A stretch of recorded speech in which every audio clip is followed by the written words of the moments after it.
In the world of true crime, there are cases that shake society to its core. One such case is that of a man whose name became synonymous with horror and brutality in Hong Kong during the early 1980s. Known as the Raincoat Killer or Rainy Night Butcher, this individual left a trail of terror through his gruesome actions. The story begins in February 1982 when a construction worker noticed something unusual floating in the river near the Shelton area at swimming pool construction site. Upon closer inspection, he discovered a grotesque sight, a swollen human head. The local police were quickly called to the scene and they began an extensive search along the riverbanks for more evidence. Their efforts dimmed to find additional body parts wrapped in yellow plastic bags downstream, all belonging to a single young woman named Chong Fenglong. Chong was only 22 years old at the time of her death, working as a hostess at a nightclub in Tsim Sha Tsui. She had been reported missing by her family after she failed to return home following an argument with her husband over money. Despite initial suspicions falling on her spouse, further investigation cleared him of any wrongdoing. However, despite exhaustive searches and questioning numerous individuals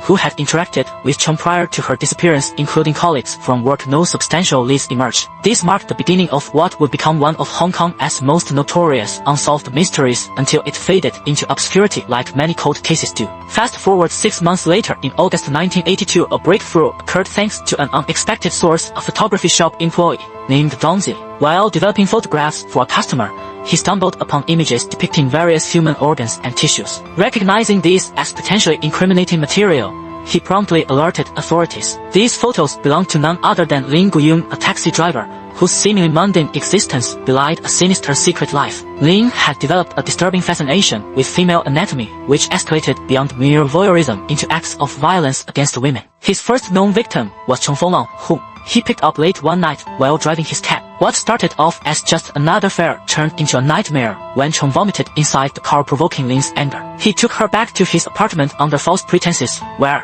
he murdered her using electrical wire before proceeding to dismember her corpse. Using tools purchased specifically for this purpose, including surgical knives and saws, he meticulously documented every step of the process through photographs and videos, preserving pieces of her body in jars filled with preservatives. Following Chong's murder, Lin continued his reign of terror, targeting 3 more women within the next few months. Each subsequent killing followed a similar pattern, picking up unsuspecting victims late at night, engaging them in conversation, then luring them somewhere secluded where he could carry out his atrocities undetected. Amongst his victims were 2 sex workers, No Wai Kung, known professionally as Candy, and Liang Hiu, while Lily, both aged around 30, followed by teenager Liang Ho, in barely 17 years old. All met their ends violently at Lin's hands, subjected to similar fates involving post-mortem mutilation and preservation techniques reminiscent of medical procedures. What set Lin apart from typical serial killers was just the methodical nature of his crimes, but also how deeply intertwined they were with his personal psyche. Born into a dysfunctional family marked by parental neglect and favoritism towards siblings, Lin grew up feeling marginalized and resentful. His father, a polygamist living abroad, initially showed little affection towards him compared to his younger sisters, fostering feelings of inadequacy and rage within the boy.